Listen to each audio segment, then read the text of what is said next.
Hey y'all! So I know it's been forever. I have not been on my channel in a long periodically time. This is gonna be this whole video. I can tell it's us being absolute idiots. I'm gonna behave. This is my friend Arini Dara. Say hi, Arini. Hi. So this month I found out is Mental Health Awareness Month. Jeez, I couldn't get that out. And I wanted to do something, but I wasn't sure what I wanted to do. And ironically, it's really at the end of May at this point. So I wanted to get this out before it was all over. And I want to have this conversation about the disparity or the gap between people who are of faith and mental health. Because I know for me, that's been a huge struggle because I have battled depression, and I know my friend here has as well. And so we just wanted to share our stories and just kind of help people understand that the two are not mutually exclusive. Right. You can both have faith in God and Jesus and go get therapy because you need it, because I needed it. And so, yeah, I also want to have a conversation about trauma because I feel like people don't understand what emotional trauma is. So I guess, you should start. You're the guest today. Ooh. My first guest on my channel ever. Oh, friend, stop.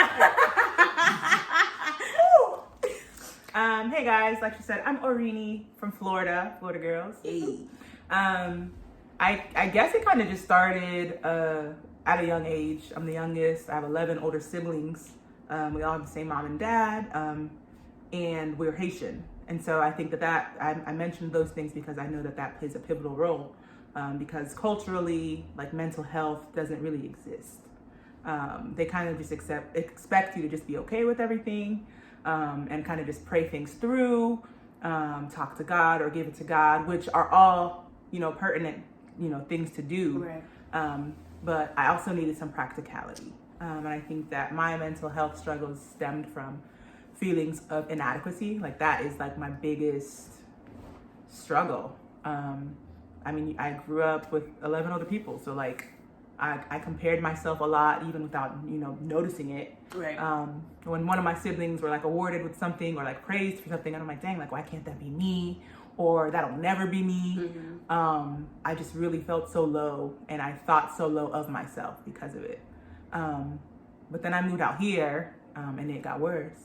I felt like that was supposed to be like, I moved out here and then it got better, but no, not in LA. No. It got worse because you're surrounded by just thousands of people that are like super talented, super, inspiring, and they're just on their A game. Like, they're just, so you think? Right. But like on the, like, externally they look like they're just doing stuff. Right. They got a blue check next to the name on Instagram. Right. Like, everything that I aspire to be, industry-wise, I'm just like, dang, like, it's happening all around me. I'll never amount to it. And I, for the longest time, would, try to pacify it with just religion, like Jesus. But then I also came to the realization that Jesus created therapy. Yes. And if he, created the world in the fullness thereof, and he also created therapy. Yes. And I think I started talking to you about it. And I was like, well, you had casually said it. You're like, yeah, I can't do this with you this day because I have therapy. And I was like, oh, I'm like, you got therapy? She's like, yeah, like, I see a therapist. I'm like, oh, okay. And like, I kind of brushed it off. And then I went home and I'm like, dang, did you go to therapy? And in my mind, I'm like, I have such a high view of all of my close friends because they just do bomb stuff, right? And so in my mind, I'm like, you're out here singing with like, the best of the best. And I'm like, well, why does this girl need therapy? I'm like, because if we can switch spots for a day, baby, like, let me show you what I'll do with your life. But and I think that's common culture. Like, we see the external of everyone's accomplishments and we're like, wow, like, I want to be the there. highlight reel. You know what I mean? And so I did that even subconsciously with you. I was like, yo, like, what do you need therapy for? And then like, I kind of felt weird about even asking her for more information on it. And I was like, hey, so, and I was trying to like casually like slide into conversation. We'd be talking about something completely opposite. And I'm like, remember last week you said you had therapists? Oh, that was so crazy. And she'd be like, yeah, what's up? I'm like, so what's the address? I'm like, so like, where do you go? And she was just like, okay, wait, like, let's have a real conversation. Like, let's talk about it. She's like, we don't have to get in detail, but if you think you need to see a therapist, like, here are the resources. And she was like, the first session is, usually comped, and, it was a dope kind of conversation starter. Yeah. And I think that you were like the catalyst in me normalizing it. Because Yeah. at first I was like, there's nothing wrong with me. Why do I need to go to therapy? But I think that was the problem. Like, I had suppressed it so much that I convinced myself It's that your normal. You know what I mean? And so I'm a big advocate for it. I'm also, a Christian. I'm a believer. But I definitely feel like the two are intertwined. It's just, I equate it to premarital counseling for marriage. Your pastors are typically the ones to do it, right? Yeah. And so that's a form of therapy. And so if I could, parallel that to my life, I'm not, married or anything, or, engaged, but like, this is like pre-life counseling. Like, I need it for like whatever's next. And it's interesting you say that, because I think we underestimate the relationship we have with ourselves. Oh yeah. Like, I just was writing not long ago a song about, like, I'm the only me that I have. Like, the longest relationship you will ever have is with yourself. So going to therapy is really like relationship therapy for you and you. No, for real. And I think that's the fear. Is the biggest fear for me was me having to confront myself. Yeah. Like, it sounds so like petty and juvenile, but like in my mind, like, that's scary. Like, Yeah. it's one thing for me to accept somebody else's truth. At the end of the day, I can go back to my life in my bed and go to sleep at night and not have to worry about it, because that's your life. Right. But like, I'm stuck with myself, like, forever. And I remember talking to one of my friends yesterday. I was like, do you ever just get tired of yourself?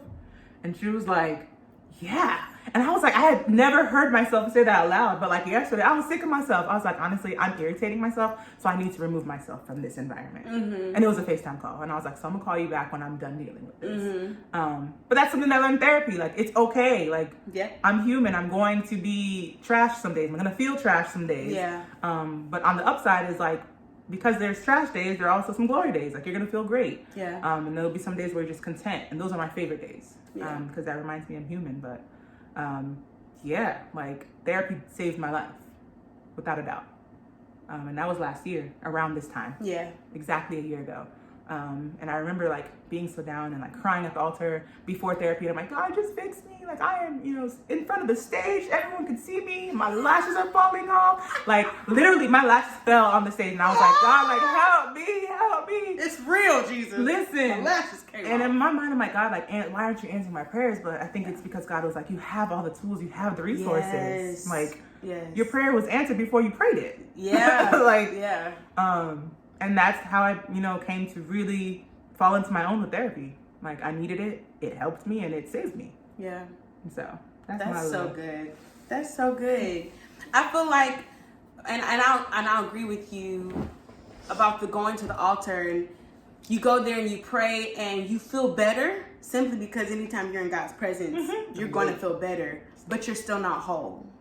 And so you go back into your life and the same things trigger you and the same things bother you, and you keep picking the same people to be in relationships with, and it keeps happening. It's this cyclical thing because you haven't gotten to the source of the issue, which a lot of times is done through therapy, prayer, meditation, journaling. But it's like, we, just like faith without works is dead, we have a part to play in it. And I always bring up that time when Jesus found the man on the mat. And before he healed him, knowing he could, and the man knew he could too, he says, do you want to be made whole? Like, giving you an option. No, and letting you know you've always had an option. Jeez, do you want to be made whole? Do you like laying in your mess? Do you like being stuck? Do you like reciting this sad story to yourself? Because that was the story you gave him. Oh, the angel comes and I can't move and they be leaving me here. You done? Right. You good? Or do you want to be made whole? So I think there's a decision we have to make with our own mental health. Are you okay with crying yourself to sleep all the time? Are you okay with judging yourself so harshly? Are you okay with finding yourself in the same broken relationships? And if you're not, do you want to be made whole? I know for me, my worst depression was in college. I had a lot of traumatic experiences as a child. My parents had a really tough breakup, and I had a really, really hard relationship with my mom during my teen years. And your teen years you're so fragile, far more fragile and vulnerable than you realize. For sure. Because everything's changing at one time. Your body's changing, your emotions are changing, your life is changing. You're going from being a cute little kid to like grown. Now you have to prepare for adulthood. And it was so much going on, and I found myself coping with food and coping with guys and stuff like I just didn't need to be consumed with at that time. And so I went to college, and I feel like I was teetering on a breakdown the whole time, but I still am. I'm a master at hiding my pain. Master. And so right before my sophomore year, one of my closest friends just died, and there was no, he didn't get shot. It was like we were talking, we were Ubuing. You remember Ubu? Oh my God. Before there was a Zoom, and kind of before a Skype. Oh, for sure. There was an Ubu. Yes, it was. And so we were Ubu. He was my dude. Like, we would talk all the time, Facebook message, and then all of a sudden, he was dead. And I was 19. I'd never experienced it. I was thinking I had all the time in the world for my friends to start dying. I thought we had to be old or at least like real grown-ups. Right. He was in his early 20s. And it triggered an absolute emotional breakdown for me because I was doing okay hiding my pain until that happened, and I just didn't know where to place it. And I'm not from a family that really communicates well, and so my family was trying to support me through it, but they didn't know what to say. Like, what do you tell your 19-year-old daughter when one of her closest friends just dies? Like, how do you? That's not even a situation you can make better. He's gone. You know what I mean? And so I just found myself in a really, really dark space. And growing up in church, you know, I was a church girl through and through and through. Okay, we was there. We were there all the time. Okay. I've heard about people saying nervous breakdown. I don't know if that's Southern culture or if that's just a Black thing. A nervous breakdown. Nervous breakdown means your emotional system is not working. Okay, at all. And I didn't know what that meant. I thought nervous breakdown meant like you was in a crazy house. Like I was like, I probably shouldn't say that, huh? Maybe I'll edit that out. As like a mental health facility is the better way to say that. So I'm thinking, if I'm not in a mental health facility, or if I could still have use of my limbs in my everyday life, I don't really have an issue. But I would go to class. It's amazing. That's only the grace of God that I was still going to class. I was going to class, coming home, sleeping all day, eating once at like 4 a.m, going back to bed, and I was doing it every day, and I slept hours every day because I just could not stand being awake. Because if I was awake, then I had to think about the fact that Jeff was dead. I had to think about the fact I couldn't go to his funeral. I had to think about all those kinds of things. And then it started to trigger things from my past and my childhood that I'd never dealt with, because who had the language we have now because of social media and the trend of self-help, self-care, and mental health is not what was available to us in the early 2000s. And so my parents didn't have the verbiage, though they saw something was wrong. They didn't have the language, and I wasn't really telling anybody how I felt. It really wasn't until I was coming out of it that I realized I think I was depressed. Like when I started reading things that people were saying, and of course I was never officially diagnosed, but the fatigue, the sadness, like this dark cloud following you every single day. No matter, when you try to be happy, you can't. When you try to be excited, you can't. I just was living in this state of numbness. It's like existing.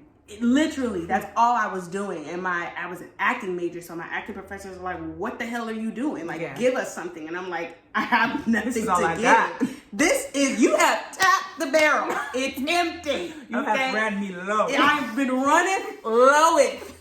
There's nothing here.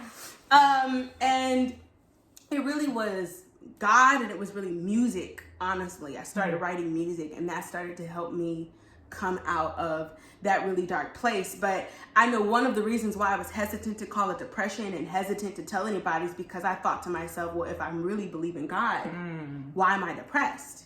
I thought Jesus was supposed to heal me. I thought Jesus was supposed to make everything better. I thought I could just say the name Jesus and every demonic force would flee. So why do I feel sad? Why am I still sad? Why am I unable to pull myself out of this? And I think it's really important for people who do suffer with depression. And let me explain what that means. Suffer from depression, I thought people were being like deep or extra. Depression is something when you have battled it, if you find yourself in a place that's low for too long, it will come back. Oh, for sure. So there have been moments, especially since I've been in LA, like Renee was saying, it's hard. And I work in an industry that is full of ups and downs. Yep. Like you've got these really high moments and you've got these really low moments. And you have to spiritually, mentally, and emotionally learn how to have an even, like a center. Yep. Because the industry is always going to do with it. Like even right now, we're in quarantine and nobody's working. I don't care how much money you make. I have friends who sing in house bands on national television shows and they are in their house right now. Wow. Period. So it's just one of those things that's ever changing. And so I would find myself in spaces where I didn't have a job or, you know, I was auditioning for stuff and nobody was calling me. And then I would find myself starting to sink. You can't pay your bills. You're out here to be an artist and you can't pay your bills. And so, you know, there are different things that can trigger you. But I think it's really important to be honest with yourself about how you feel. One of the pieces of the armor that we're supposed to put on to fight in spiritual warfare is the belt of truth. You got to tell yourself the truth. Yeah. And most importantly, you have to get to a place where you can tell God the truth. Because first of all, He already know. He already know. You ain't hiding not nan secret from God. He's just waiting for you to tell him, because when we tell him and we open up, we give him space to do what he needs to do or what only he can do. Right. So, I also wanted to talk about trauma. So trauma, that can be anything to you. It can be a friend dying, it can be your parent dying, it can be a breakup, it can be abuse, it can be emotional abuse, car accident, anything that disrupts your emotional state. And if you don't grow and heal from that place, you will forever remain there. Yep. And so a lot of adults find themselves reacting to situations like 5-year-olds or like 10-year-olds, because at 5, the parent said something to them that broke their spirit. Yeah. Or at 10, somebody touched them and abused them in a way that they can, you know, they haven't been able to heal and shake. So, you know, trauma happens to everybody. I don't care who you serve. Yeah. And so to deny your trauma and to deny your pain because you're supposed to be spiritual and you're afraid to go to therapy is to rob yourself. For sure. And if I may go a step further, you rob everybody you're called to, because there's certain things God can't even do through you until you allow him to heal you. Okay, now. Because you'll be bleeding on everybody. You know, and we both served under leaders who bled on us. And I'm sure we bled on other people. For sure. And so it's like you have to get to a place where you understand your value. It's worth you investing in therapy. It's worth you investing in learning about mental health. And your purpose is also important. And so you need to make sure you're at your best to fulfill your purpose and your reason for being here. So I started going to therapy November of 2018. Oh, wow. Which was, I think, why Renee's saying that. I had done Coachella with Beyonce earlier that year, and my whole career had changed. Yeah. And so to be going to therapy after that same year was like, wait a minute.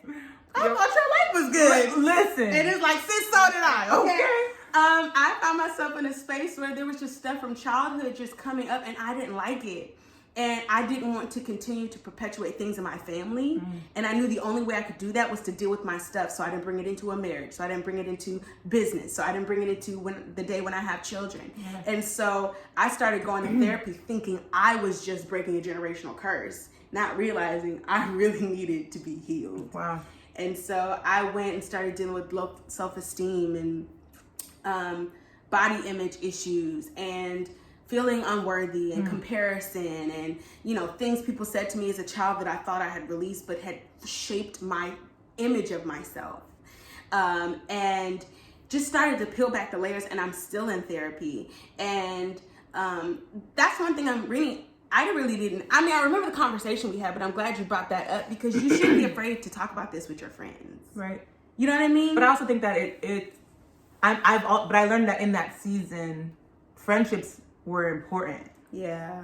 So like I was already in a place of like not really knowing who my circle was, especially out here. Like I have it, but it's in Florida. Yep. And so since I'm learning people, I'm just trying to figure out, like, you know, what bits and pieces to take and what not to. Yeah. Because not everything. Trust. Exactly. You know what I mean? Yeah. And so in that season, like, I'm questioning all of my friendships, all of my relationships with people out here. And so I don't know, like around that time, you and I had like really started getting close. Yeah. And I knew that because my friends from back home started remembering your name, and that's how I knew.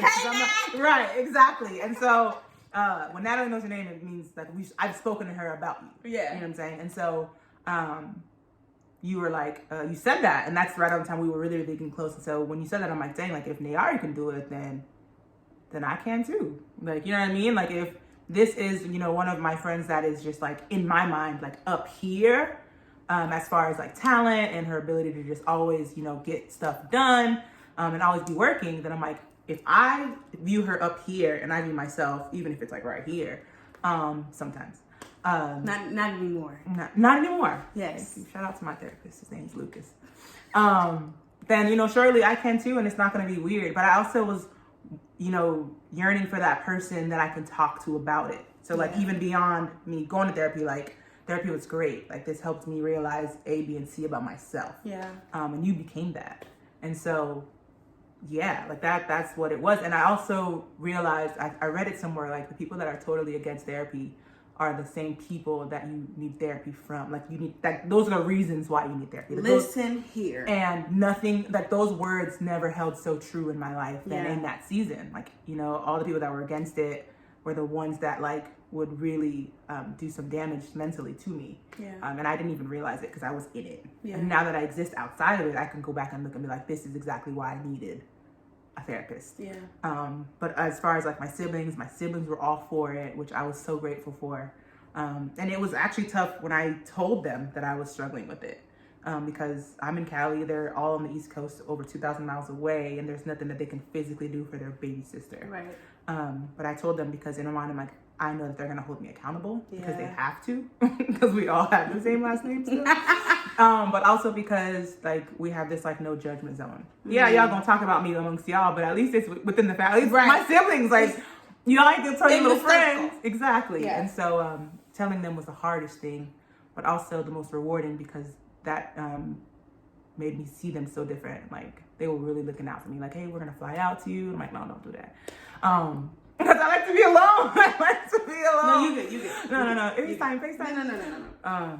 But it allows people to, it allows you to teach people how you want them to be there for you. Yes. And then through that, I think that my friendships with people have developed and formed so much more beautiful. Okay, but like it's a domino effect. It really is. That's what I'm saying. We break the stigma with the conversation. Like not being afraid, not being ashamed. And of course, maybe the first couple of times, like you were saying, it is difficult. It can be embarrassing. But I'm at a place now where I'll literally be like, yo, I gotta go talk to my therapist. Yeah. I remember I told my boss one time, and this is because we were working so much. Reckless. It was not reckless. So it was the end of last year, and we were doing back-to-back gigs. So we had done The Voice, and then I still had work with Kanye. And I literally told my boss, I was like, listen, I'm gonna be an hour late because I gotta talk to my therapist. Oh, you bold. Like, I literally had talked to her in like 4 weeks.